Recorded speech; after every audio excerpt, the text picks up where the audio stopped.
돼야 한다고 저는 생각하고, 그리고 헌법재판소법에 있는 형사소송법을 준용한다. 그리고 그 성질의 확령은 다른 걸 준용할 수 있다라는 것은 그것을 더 원칙적으로 형사소송법을 준용하고 또 엄격한 절차에 진행을 해야 된다는 취지로 판단이 됩니다. 근데 그것을 완화해서 진행을 하겠다고 해서 제가 말씀을 드렸고, 그것은 그 부분은 계속 절차 진행에 대해서는 진행하는 과정에서 계속 다툴 거고, 충분히 심리를 통해서 선출된 그 대통령에 대해서 주요 판단하는 것이 헌법재판소에서 지난번 노무현 대통령 탄핵 사건 때 그 판단의 대상이 인용 여부에 대해서 판단하는 기준이 중대한 헌법 위반 및 중대한 법률 위반일 경우에 탄핵할 수 있고, 그것이 위반이 있다 하더라도 국민의 신뢰를 선출된 대통령이 국민의 신뢰를 어긋나게 할 정도로 돼야만 탄핵되는 거고, 그 부분에 있어서는 그러니까 충분히 심리를 해야 마땅하다고 생각합니다. 증거를 신속을 내세워서 그 절차를 생략한다든지 절차를 완화해서 하는 것은 그 자체가 증거법 위반이고 적법 절차 위반이어서, 그런 절차에 따라서 심리를 하고 판단을 한다면 그것이 대통령을 그것을 국민이 어떻게 수긍을 하겠습니까? 그래서 그 부분에 대해서는 다시 한번 촉구를 했고, 그것이 잘 원만하게 정상적인 절차, 적법 절차에 따라 진행되기를 기대합니다. 저희들은 준비가 다 상당 부분 준비를 진행하고 있습니다. 왜 그러면 증거를 안 내느냐 말씀을 자꾸 하시는데, 말씀드린 것처럼 국회가 법제사법위원회의 조사 절차로 생략하고 하지 않고 소추 사유에만 가지고 의결만 했지 않습니까? 구체적으로 의견 소추 사유 있는 것도 거의 뭐 수십 개의 헌법 조문을 위반이라 하고서, 그건 누구나 할 수 있습니다. 국민학생도 할 수 있어요. 뭐 나열만 하고 증거 없이 나열한다고 하면, 검증도 하지 않고 나열한다고 하면 누구나 쓸 수 있습니다. 그렇게 해서 하고 의결을 해놓고 다시 이제 증거를 확보하겠다. 수사하고 증거를 확보하겠다. 그렇게 수사한 걸 가지고 다시 인정증명을 받겠다. 수사 과정에서 확인된 기록이라 하더라도 재판 과정에서 다시 걸르고 다시 증거를 통해서 반박되고 하지 않습니까? 근데 그걸 바로 쓸 수가 있겠습니까? 그게 신빙성이 없는 그 기록인데, 따라서 그 부분에 대해서 앞으로 확보되지 않으면은 정상적인 절차가 아니어서, 그러니까 강력히 그 부분에 대해서는 항의하고 그 부분에 대해서는 정상적으로 될 수 있도록 진행을 강력하게 하고자 합니다. 활동 그만은 뽑으려고 위원 인정하십니까? 잠깐. 네. 제가 한 말씀 좀 드리겠습니다. 그리고 부가에서 말씀드린 거는 저희 이번 기일에 이제 적법 요건에 대해서만 부적법하다라는 사유를 4가지를 소추 절차에 대한 하자, 그리고 이제 일사 부재의 원칙 위반이다. 그 다음에 이제 소추권 남용이다. 그 다음에 이제 마지막으로는 대통령이 있거나 이 심판 대상에 심판 필요성이 없다. 고익이 없어서 심판 필요가 없다는 4가지입니다. 첫 번째 거는 아까 말씀하신 소추 절차에 관한 것이고, 두 번째 것은 국회에서 1차 12월 7일 날 의결했는데 정족수 의결 정족수 기달로 부결됐지 않습니까? 근데 마치 그게 불성이 된 거로 이제 부결됐는데, 부결되고 난 뒤에 그렇다면 부결됐다는 것은 국회 의사에 확정된 겁니다. 확정된 의사를 가지고 다시 법제사법에 조사를 하지 않고 조사 절차를 거치지 않고, 만약에 수정하고 뭐 이게 한다고 그러면 또 나름 문제가 갈 수 있지만, 똑같은 것을 본질적으로 동일한 것을 12월 14일에 의결했지 않습니까? 그러면 국회 의사가 확정된 놈을 다시 의결하는 것은 92조의 필사부재의 원칙 위반입니다. 그래서 헌법재판소 미디어법 사건에서 판단한 바가 있습니다. 다수 의견이 그렇습니다. 근데 그거를 이제 지금 말씀드리는 거고, 세 번째는 130조하고 92조를 위반했기 때문에 소추권 남용이다. 그것은 뒤에가 관련 있는데, 대통령이 계엄 선포한 것에 대해서는 헌법학설에 대부분 외국에도 그렇고 판단 여부에 대해서는 할 것이냐 비상상태이다의 판단은 대통령의 고유한 몫입니다. 헌법 수호자로서 대통령이 국가 긴급권을 행사하는 것이에요. 그 사유가 해당이 되느냐 여부는 비상이 상태나 이런 대통령의 고유 판단 사항입니다. 근데 우리 헌법에서 유일하게 견제수단은 같은 국민의 대표자인 그 대표기관이 국회에서 그 해제 요구를 하게 되면 그것이 견제 장치입니다. 해제 요구를 할 수가 있는데 유일한 해제 요구를 했지 않습니까? 의결에서.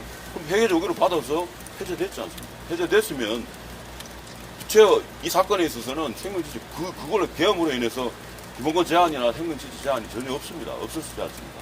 그러면은 그 부분에 대해서는 상황이 종료됐는데 다시 이거 탄핵 소추를 했지 않습니까? 내란죄라는 것을 씌워서 했지 않습니까? 그래서 그 소추권 남용이라는 거고, 두 번째로는 그렇게 되는 상황의 경우에는 헌법재판소는 상황이 종료됐고 기본권 침해가 없기 때문에 헌법재판소 판례에 하면은 기본권 침해가 없기 때문에 이 부분에 대해서는 판단하지 않습니다. 기본권 침해가 판단 대상이 아니라는 말씀이에요. 그래서 그 부분은 지난번에 미국 대통령 트럼프 대통령 사건에도 마찬가지예요. 그 취지가 거기에는 대통령의 고유하고 절대적인 배타적인 권한의 행사의 경우에는 미국의 경우에는 우리같이 헌법 규정이 없으니까 업해도 할 수 없고 법원 심사 대상이 아니라고 판단을 했어요. 2024년도 트럼프 업해 관련 사건에서. 근데 우리는 유일한 규정이 국회 해제 요구가 있어요.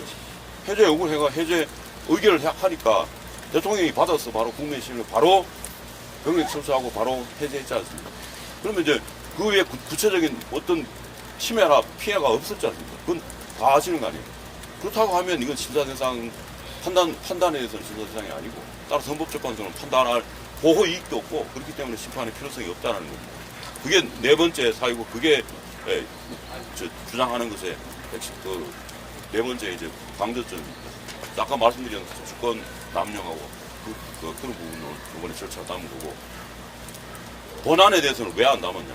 아까 말씀드린 것처럼 국회에서 소추 의결서만 내고 구체적인 증거나 아주 추상적으로 돼 있고 내지는 않았어요. 구체적으로 뭐 증거를 안 내니까 무슨 취지인지 오늘도 지금 계속 공방 아닙니까? 뭐 내란죄에 뺐다 말았다 그런 게 하지 않습니까? 구체적으로 증거를 안 내니까 이게 어떤 의미인지를 확정할 수가 없어요. 확정을 해야 소추자가 소추한 걸 가지고 우리들 그걸 보고 대응을 해야 될 거 아닙니까? 피청구인인데. 근데 그걸 구체적으로 안 내니까 어떤 내용을 확정이 안 된 상태에서 우리가 구체적 입증 계획을 할 수는 없지 않습니까? 그래서 지금 준비하고 있는데 이제 그걸 확인이 내면 내려고 그러는 겁니다. 분명히 여기에는 뭐 아까 말씀드린 헌법재판소 심판 대상이 아니라고 우리가 구체적으로 보지만 그 부분에 대해서는 계엄의 경위라든지 이런 부분에 대해서는 준비를 하고 있습니다. 지금 말씀하신 것처럼 매진한 그 법정에서 말씀하신 것처럼 왜 이 계엄을 하게 되었는지 구체적인 부정선거를 비롯해서 여러 가지 부분에 대해서는 준비를 하고 있습니다. 그 부분에 대해서는 착착하고 그 증거도 증인 신청하고 천천히 진행할 겁니다. 오늘 이야기할 말씀하는 핵심은 우리가 재판 절차에서 충분히 제기하고 심리를 할 수 있도록 그 절차를 마련해라는 말씀을 드리는 거고, 그 점에서는 지난번 박근혜 대통령 탄핵 심판과 그걸 재발해서는 안 된다. 그 부분에서는 절차 위반이라 적법 절차 위반해서 했다는 게 저희들 판단이 그렇습니다. 윤석열 대통령이 법적 정치 자체를 회피하지 않는다고 했는데 오늘 체포영장이 논하지 않고 이런 것들은 그거는 거기 한남동 가서 물어보시면 되는 거고요. 여기 우리 헌재에서 내란죄 여부 형사소송법상으로도 따지자고 하시는데 수사기관 조사는 왜 불응하시나요? 오히려 지금 소추자인 국회에서 잠깐. 오늘 내란죄를 철회한다는 발언을 했습니다. 예. 철회한다고 그랬어요. 한마디 철회하려면은 철회한다고. 국회 의결 거쳐야 돼요. 철회하지 않다고 물어보는 거에 대답하면은 아마 저 원하시는 답을 얻기가 좀 쉽지 않을 거예요. 그러니까 제가 말씀드리는 거 좀 들어보시고요. 지금 제일 관심 갖는 게 우리가 탄핵 심판을 갖다 끌어가지고 재판부 구성을 다르게 해가지고 어떤 원하는 목적을 달성할 거다. 이런 의심들 많이 갖고 계신데 저희는 그럴 생각이 없고요. 적어도 탄핵 심판이라는 것은 선거제도를 선거제도 거의 한 5개월 걸렸죠. 전 국민이 다 투표해가지고 한 대통령을 갖다가 이 짧은 기간 동안에 파면시키는 겁니다. 파면을 시키려면은 도대체 비상계엄이라는 거 헌법상에 주어진 권한을 갖다 행사한 것이 그 자체만으로 파면 사유냐. 아니면은 그 비상계엄 외에 파면할 만한 정말 중대한 어떤 문제가 있었느냐, 이게 같이 판단돼야 되거든요. 그러기 위해서는 내란도 같이, 지금 사실 언론들이 제일 관심 갖는 게 내란죄라는 거 아닙니까? 그죠? 내란죄인지 아닌지를 갖다가 철저히 심사를 해야 됩니다. 헌법재판소에서 3개월, 5개월 이게 시간 정하고서 이때까지 조사가 제대로 안 되더라도 무조건 끊겠다. 이거는 사실 재판제도로서는 굉장히 문제가 많은 거거든요. 그 일반 공무원들 그저 해임시키는 행정소송에서도 재판기는 상당히 오래 걸립니다. 물론 제가 그건 인정합니다. 국가가 수반이 공백인 상태에서 오래 가는 거는 그거는 절대 바람직하지 않죠. 그렇지만 적어도 파면이란 걸 갖다 하려면은 왜 계엄이 있었고, 그리고 그 계엄 과정에서 어떤 불법이 있었고, 그리고 그로 인해 가지고 어떤 피해가 있었고, 그래서 그게 국헌문란이 되는지, 이 모든 것이 다 판단이 돼야 됩니다. 그러기 위해서는 지금 그 언론에서 맨날 말하는 사령관들 진술한 내용들이 있죠. 그 사람들 말이 맞는지도 파악을 해야 됩니다. 증인으로 나와가지고. 우리가 탄핵할 수 있는 기회가 있어야 돼요. 그분들이 왜 그렇게 말을 했는지를 갖다가 저희는 납득을 못하겠지만 그분들은 뭐 말한 이유가 있을 거 아닙니까? 그 부분이 여기서 다 밝혀져야 돼요. 근데 빨리 끝나겠다는 식으로만 간다면은 그거는 정말 우리나라로서도 불행이고 재판제도로서도 있을 수 없는 상황이 벌어지는 것입니다. 그거는 그 국민 여러분들께서도 도대체 이 사안이 왜 발생했고 왜 대통령이 물러나야 되는 상황이고 대통령이 어떤 범죄를 저지렀는지, 말 중간에 말씀드리지만 내란죄란 형사재판은 오래 걸립니다. 거기서 밝혀지긴 불가능합니다. 시간적으로 대통령 직위가 유지한 상태에 밝혀지긴 불가능하다는 얘기죠. 근데 탄핵재판은 지금 순식간에 진행해가지고 대통령직에서 물러나게 만들겠다는 겁니다. 그 이후에 내란죄가 무죄가 나오면은 그건 어떻게 될까요? 대통령이 다시 대통령직으로 복귀할까요? 그리고 탄핵 부분에 대해서도 이렇게 졸속으로 해가지고 정확한 진상이 파악되지 않은 상태에서 이건 비상계엄 선포했으니까 옛날 군부시대 때 그 탱크하고 총 쏴대면서 하던 그런 무시무시한 비상계엄을 갖다 선포한 그 자체로서 이건 대통령 자격이 없다. 뭐 아시다시피 3시간 만에 해제됐습니다. 호고령 위원은 인정하십니까? 국회는 호고령 위원 전혀 인정하세요? 방해받지 않은 상태에서 국회 해제를 갖다 했고. 호고령 위원 인정하십니까? 자, 그만하겠습니다. 그렇게 질문하시면 제가 대답을 할 수가 없어요. 가서 말씀 안 하시는 겁니까? 기자가 그런 식으로 말하고있는데 이렇게 끼어들어가지고 그렇게 말을 하면 제가 더 이상 말하지 말라고. 제가 잠깐 말씀드릴게요. 그게 우리가 잘 아시다시피 12월 3일 날 계엄이 발동됐고 12월 4일 날 새벽에 해제가 되었습니다. 근데 그날 바로 소추가 되었습니다. 그러니까 아무것도 안 하고 바로 탄핵 소추에 들어간 거죠. 적어도 탄핵 소추를 하려고 하면 국회 내에 충분히 토론을 해가지고 절차를 거쳐서 해야 되는데 바로 끝나냈습니다. 그러면서 뭘 했는가 하면 내란죄를 집어넣었습니다. 그 내란죄의 프레임을 집어넣은 거죠. 그래 그게 지금까지 오고 있습니다.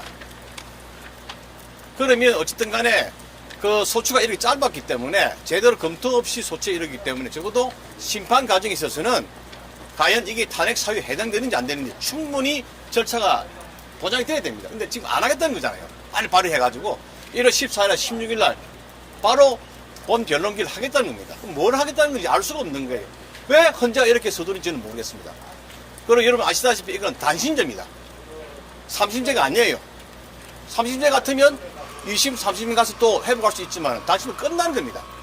대한민국의 최고의 권력자 그리고 최고 책임자를 제대로 된 절차 없이 탄핵시킨다. 이럴 수가 없는 겁니다. 그렇기 때문에 국민들은 이걸 보시가지고 이거는 안 되겠다. 신속이라는 이름 졸속돼서는 안 된다. 공정하고도 천천히 진행해야 된다. 그리고 법에 180일 이내에 이거 종결하면 됩니다. 법에 있는 거예요. 근데 만약 이 180을 안 지킨 것은 헌재가 안 지키는 겁니다. 지금 대통령을 왜 소추하려고 합니까?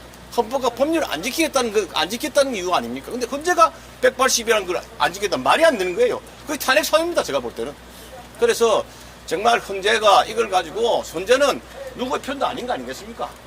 심판하는 기관입니다. 심판해가지고 소추자 의견 듣고, 그러니까 청구인 의견 듣고, 피청구인 의견 들어서 충분히 변론할 기회를 주가지고, 그리고 정의도 내세워서 181대 끝내면 되는 거예요. 그러면 이게 지금 문제가 뭐냐면 너무 쫄속으로 끝나버리면 한쪽은 좋을지 모르지만 한쪽은 전혀 받아들이지 않습니다. 헌재는 그것도 생각해야 됩니다. 그래야 이 종결이 돼서 그래도 뭔가 분규를 최소화시킬 겁니다. 그 역할을 헌재는 반드시 해줘야 될 그 생각이 듭니다. 그리고 가장 큰 그 탄핵 사유가 결국 계엄 아니겠습니까? 그 계엄이 두 가지입니다. 하나는 이게 통치행위이기 때문에 원칙적으로 사법심사의 대상이 안 되는 거예요. 그렇지만은 내란죄는 성경 그것도 별개입니다. 그래서 결과적으로 야당에서 내란죄를 집어넣었는데 오늘 철회를 하겠다고 했습니다. 법정에서. 아니 내란죄가 가장 중심인데 그걸 철회해보면 할 게 없잖아요. 위헌 여부 판단할 수 있죠. 아니지. 그러니까 원칙적으로 사법심사의 대상이 안 되기 때문에 원칙적으로 개헌 발동에 대해서는 헌재도 판단이 힘들어요. 그러나 내란죄는 별개이기 때문에 할 수 있는데 내란죄 빼버리면 이거 죄가 안 되고 이거 사법시험도 대상 안 되면 할 게 없는 거예요. 위헌 여부만 자, 이거 판단하면 한번 되는 거 보십시오. 아닌가요? 이게 소위 말해 대통령의 직무를 정지시키는 탄핵 소추 의결서의 증거입니다. 여기 무슨 증거가 있습니까? 전부 신문 기사밖에 없어요. 오늘 재판장에서 뭐라고 이야기하셨습니까? 예, 보세요. 이거는 국회에서 그 소추 의결서이기 때문에 공개해도 되는 겁니다. 여기에 국민들 이런 거 좀 아셔야 됩니다. 탄핵 소추 의결은요, 그냥 단순하게 어떤 그냥 청구에 끝나는 게 아니라 대통령의 자격을 그대로 정지시키는데 여기에 내란이니 뭐니 도대체 무슨 증거가 있습니까? 신문기사들은 기자분들이 다 쓰시잖아요. 일방의 주장을 전부 다 쭉 해가지고 적어놓은 내용들이잖아요. 그죠? 그런데 거기에 대한 사실조사 하나 없이 국회 보면은 탄핵 소추를 할 때는 반드시 증거에 따른 그 사실을 조사하고 법사위에서 소추 의결에 회부하도록 이렇게 되어 있어요. 근데 그런 것도 없이 조사 절차도 없이 딸랑 여기 신문 절차 갖고 소추 의결 그건 그냥 단순한 국회의원들 단순한 어떤 하나의 결정에 불과하지 않습니까? 그런데 대통령의 자격을 정해놓고 해놓고 오늘 같은 날에는 아침에 직접 피청구인도 변론을 준비하고 해야 될 거 아닙니까? 그런데 거기에 대해서 체포하겠다고 하고 그런 과정에서 어떻게 정당하게 방어권이 보장됩니까? 그렇게 되어 있습니다. 그래서 오늘 재판부에서도 그거는 인정을 했습니다. 제출되는 이 증거들은 어디까지만 인정하는 신문기사가 그런 날에 그날에 이런 기사가 있었다는 것까지만 증거를 채택하겠다고 했습니다. 분명히. 그렇다면은 이 국회 의결서에 그거 말고 무슨 증거가 있습니까? 이거 보십시오. 다 여기 전부 나중에 직접 국회에 이걸 청구해서 한번 보십시오. 이게 어떤 증거들이 들어가 있는지. 그래서 오늘 그걸 주장을 했고 그것 때문에 이 소추 절차가 위법 절차에 의해 소추이기 때문에 그걸 먼저 특정을 하고 그리고 그거에 따라서 과연 이 공소사실 소추 사실도 보면은 전부 그냥 위헌 위법 뭐 이런 이야기만 돼가지고 왜 위헌한지 위법한지에 대한 어떤 사실 특징이 하나도 없어요. 그래서 오늘 그걸 저희들이 재판부에 이야기를 했는 겁니다. 그러니까 이제 그 소추 측에서 내란죄를 갖고 계속 혼돈을 스스로 가지고 있지 않습니까? 소추 사실로 넣을 건지 뺄 건지 오늘 분정에서도 매번 이렇게 분분이 됐단 말입니다. 그래서 오늘은 저희들이 그러한 사실들을 중점으로 그 준비 절차를 진행했다고 보시면 되겠습니다. 예, 이상입니다. 오늘 모두에서도 4가지 말씀드렸는데요. 그 내란죄 등에 대해서 탄핵 소추 사유를 제외하는지 확인을 해달라. 그러니까 실제로 철회한다 이렇게 말을 했습니다. 자, 그런데 이 소추 의결서를 보시면은 절반이 쭉 사실관계를 해놓고 그 다음에 형법상 내란죄를 저질렀다 이렇게 소추 의결서가 되어 있는 걸 객관적으로 확인하실 수 있을 겁니다. 박근혜 전 대통령 때도 처음 소추 의결서에 뇌물죄가 특가법상 어마하게 들어가 있었습니다. 그런데 이 심판 과정에서 뇌물죄를 빼고 아주 추상적인 뭐 경제적 자유침해니 이렇게 해서 탄핵 심판 인용으로 이렇게 갔었습니다. 소추 의결을 할 때는 내란죄라든지 특가법상 뇌물죄라든지 이렇게 큰 어마무시한 이렇게 범죄로 일종의 격동시키는 그러한 그 소추를 하고, 그 다음에 탄핵 심판에 와서는 그것이 사실상 꼼꼼하게 유지되기 어려우니까 굉장히 추상적인 헌법 원리 위반으로 인용을 구하고자 한다면은 우리나라의 탄핵 심판은 정상적으로 이렇게 작동되기가 어렵다고 할 것입니다. 특히 이 탄핵 심판 제도가 가진, 대통령 탄핵 심판이 가진 정말 무거운 의미, 미국의 예를 보더라도 를 생각할 때 이번 탄핵 심판에서는 정말 그 기준을 잘 세워야 되는데, 박근혜 전 대통령 때 이루어졌던 그러한 소송 지휘가 문제가 많았는데 다시 한번 그런 부분이 반복되지 않아야 하겠고요.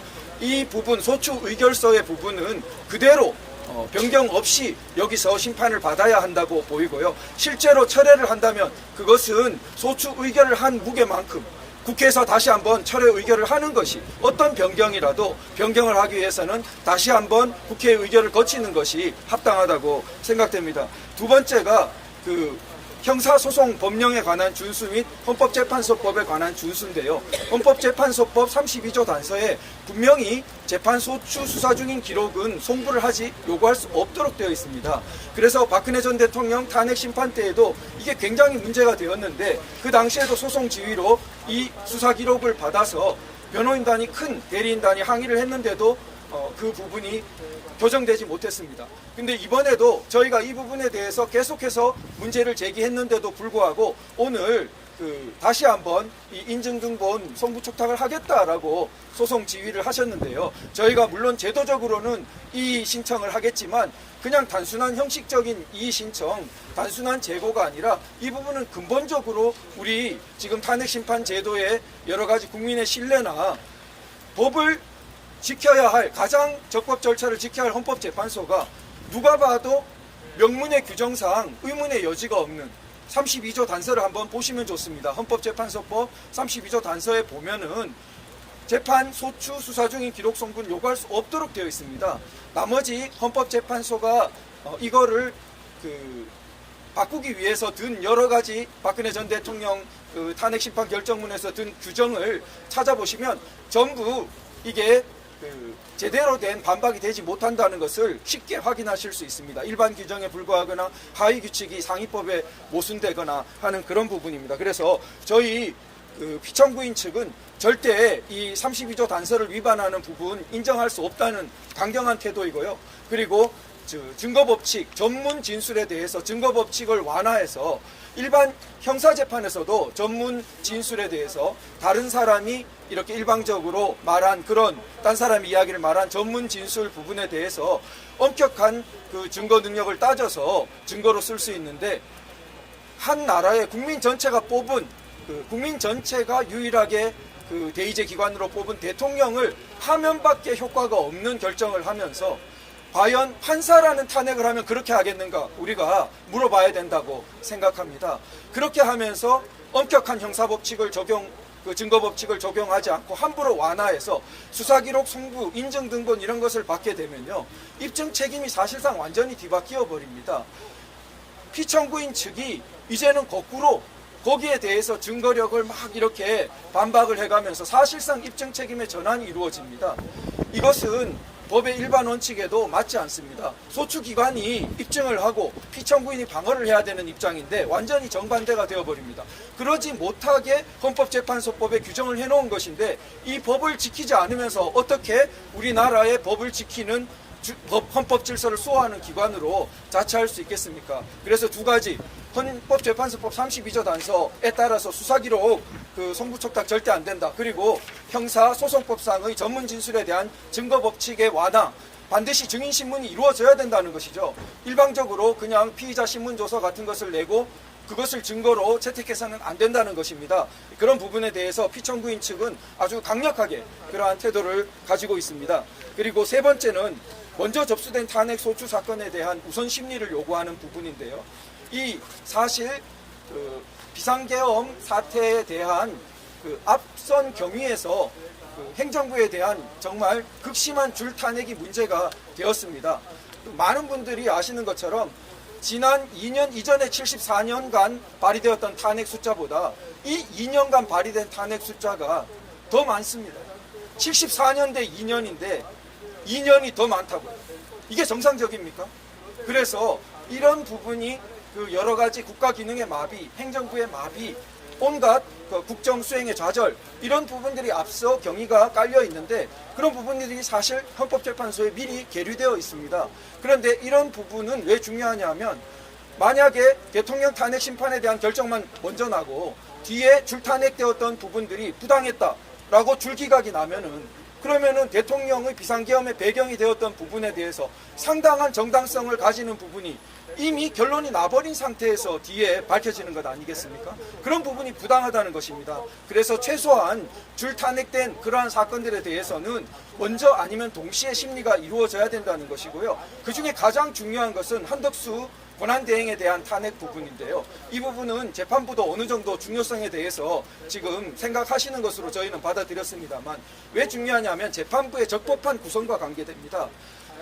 그 권한대행에 대한 탄핵은 주석헌법재판소 법을 보더라도 그 원래 권한자, 그러니까 지금 대통령 권한대행이기 때문에 200석, 3분의 2가 필요했는데 3분의 2를 못 채우는 상태에서 원천 무효적인 가결 선포를 해버렸습니다. 의결 정석수가 안 되는데 국회의장이 원천 무효적인 가결 선포를 해버린 것입니다. 그렇게 직무정지가 된 상태에서 대행의 대행이 헌법재판관을 임명했습니다. 그러면은 원천 무효, 직무정지가 원천 무효라면 대행의 대행이 재판관을 임명한 행위가 무효입니다. 그렇다면 그러한 재판관이 재판부를 구성한 것은 나중에 재심 사유가 될 만큼 크나큰 흠결을 가지게 됩니다. 따라서 이처럼 재판부 구성에서 적법성에 큰 위험과 의문이 있는 상태에서 이 부분을 해소하지 않고 본 재판으로 막 치달아가는 것은 옳지 않다. 그래서 그런 부분에 대해서는 반드시 선행하는 심리와 결론이 있어야 된다는 부분이고요. 마지막입니다. 마지막은 그 헌법재판소에 피청구인에 대한 체포영장 효력정지 가처분 신청이 심리가 들어갔다고 언론 보도도 나 있습니다. 지금 오늘 오전의 사태만 보더라도 이런 부분이 제도적으로 지금 그 문제 많은 체포영장과 청구와 발부에 대해서 저희가 이 헌정 질서적인 합헌적인 제도 내에서 그 체포영장 권한을 다투면서 체포영장 효력정지 가처분 신청이 되어 있는데 이러한 절차를 기다리지 않고 물리력으로 우리나라의 크나큰 국민들에게 불안을 끼치고 이런 부분은 상당히 무리스럽고 잘못된 일이라고 생각됩니다. 그리고 헌법재판소는 이 부분 제도적으로 제기되어 있는 부분을 조속히 심리해서 이런 큰 그 우리 다시 한번 물리력으로 또 관저에 막 난리가 나는 그러한 그 부분을 저지해야겠고요. 그걸 제도적으로 좀 막아주셔야겠고요. 이게 그 사실 대통령을 체포 구속해 놓으면 나머지는 따놓은 당상이다. 이런 위험한 발상에 의한 시도가 되는 것에 대해서 저희는 강력히 우려합니다. 예, 그런 부분은 사실 어느 정도 인신 구속에 대한 우리 최근에 약 6, 7년간의 많은 문제가 제기되어 왔습니다. 그래서 세간에는 우파 구속, 좌파 불구속이라는 정말 슬픈 그런 이야기들까지 국민들 사이에서는 공공연한 비밀처럼 있었습니다. 그런 인신 구속 부분은 신체의 자유, 근본적인 자유와 관계되는 우리나라 자유민주적 기본질서, 헌법질서의 근간이 되는 부분입니다. 국민들이 납득할 수 있어야 되고 구속과 불구속에 대해서 그 부분이 공평하다, 형평성에 맞다고 여겨져야 되는데 과연 이것이 맞는 것인가? 그런 부분에 대해서 심각한 의문을 제기하게 되고 우리 헌법재판소에서 조속한 심리를 내려주실 것을 촉구하는 그러한 내용 말씀드렸습니다. 네, 어려운 얘기들은 앞에 변호사님들께서 많이 해주셔서 저는 뭐 더 드릴 말씀은 없고요. 저희가 이렇게 인증등본 촉탁에 대해서 이렇게 다투는 이유는 저희가 이제 적법한 절차에 의해서 이 탄핵에 임할 수 있게 헌재에서 절차 소송지를 해달라고 부탁을 드리는 겁니다. 이 대통령이 탄핵이 된 데는 처음에는 그 탄핵안이 부결되지 않았습니까? 뭐 불성립이든 부결이든. 근데 갑자기 체포조가 등장을 합니다. 국가 요인에 대해서 뭐 14명이었다가 갑자기 그 판사에 대해서 뭐 체포를 하라고 그랬다가 15명이었다가 근데 김용현 장관에 대해서 그 공소되기 된 공소장을 보면 갑자기 10여 명으로 줄어듭니다. 그러면 체포조가 있었던 겁니까? 없었던 겁니까? 몇 명에 대해서 체포를 하기로 했는지. 근데 헌재가 인증등본 선고 촉탁을 통해서 전문법칙을 완화해서 증거를 인정을 하겠다고 하는 거는 이런 부분에 대해서 아무런 반대 신문권을 보장하지 않고 일방적으로 증거를 채택을 하겠다고 하는 거거든요. 이게 지금 적법하게 한나라의 대통령을 탄핵에 파면에 이르게 하는 절차인지 저는 의문입니다. 그래서 이런 부분에 대해서는 저희가 일을 할 거고요. 재판부가 이걸 채택을 할지 여부는 지켜봐야 되겠죠. 또다시 박근혜 대통령 때처럼 졸속으로 판단을 할지 그거는 헌재가 그러지 않길 바랍니다. 한 가지만 말씀드리면 지금 탄핵 사유, 소추 사유는 소추권자가 한 거 아니겠습니까? 그러니까 피청구인은 공개하는 것만 되어 있어요. 그러면 피청구인이 계엄에 이르게 된 경위, 이유에 대해 전혀 이야기를 안 하고 있습니다. 그래서 우리 피청구인 입장에서는 물론 탄핵 사유도 중요하지만은 계엄에 이르게 된 경위, 이유 이것도 충분히 논의돼야 된다. 그렇게 해야 이 우리가 그 심판할 때 제대로 된 판단을 할 수 있다. 어찌 보면 폭행을 유발한 쪽은 이야기 안 하고 폭행한 쪽만 가지고 이야기한다고 맞지가 않는 거예요. 어찌 보면 때로는 폭행한 사람보다 더 폭행을 유발한 사람이 훨씬 더 중대하고 문제가 많을 수가 있습니다. 그래서 우리 피청구인은 앞으로 탄핵 사유도 중요하지만 결국 계엄에 이르게 된 경위, 이유 그리고 그에 대한 책임 있는 사람들에 대해서 충분히 논하고 입증하도록 하겠습니다. 예. 수사기관 요구에도 응하지 않고 체포영장에도 협조를 안 하면 헌법소 의지가 없는 거 아니에요? 그게 지금 영장 지금 굉장히 문제가 많잖아요. 지금 그 공수처가 과연 그 수사할 수 있는 권한이 있는지 지금 들어봐요. 경찰이 하는 게 아니다. 지금 영장하고 하는 거 지금부터 공수처가 하는 게 공수처가 뭘 가지고 하는가 하면 자기들은 직권 남용죄에 대해서는 수사권이 있다. 내란죄에 대해서는 수사권이 없다. 그런데 이게 관련 사건이기 때문에 있다. 근데 관련 사건이 그냥 있는 것이 아니고 직권 남용죄라는 자기들이 수사할 수 있는 대상을 수사를 하다가 관련 사건을 인지했을 경우에 그럼 여러분 아시다시피 지금 내란죄가 인지사건입니까? 대한민국 사람 다 알아. 이미 고발했어요. 고발 사건은 인지사건이 아닙니다. 그렇기 때문에 이게 굉장히 제가 볼 때 이게 문제 있는 것 같아요. 여러 가지 그동안 여러 가지 이야기 나왔지만은 제가 놓친 것 중에 하나가 이 대통령 측 입장에서는 과연 공수처가 이걸 인지한 사건이냐. 검찰도 이걸 인지를 안 했었어요. 그래 검찰에서 공수처에다 사건을 이첩했다 하더라도 그건 중첩된 사건, 양쪽 다 같은 걸 수사할 때 이첩하는 것이지 이쪽에서는 수사할 줄 않는데 이첩하는 있을 수 없는 거예요. 그래서 기본적으로 이번 공수처의 영장 청구는 굉장히 문제가 많다. 입법하다. 그렇기 때문에 저항을 한다. 그렇게 이해해 주시면 되겠습니다. 법원이 발부하지 않았어요? 법원도 문제가 많은 거죠. 법원이 발부해서 다 옳은 거 아닙니다. 법원이 예컨대 뭐 유죄 선고, 무죄 선고 그게 다 옳습니까? 그건 그렇지 않잖아요. 항소심도 되고 다 있잖아요.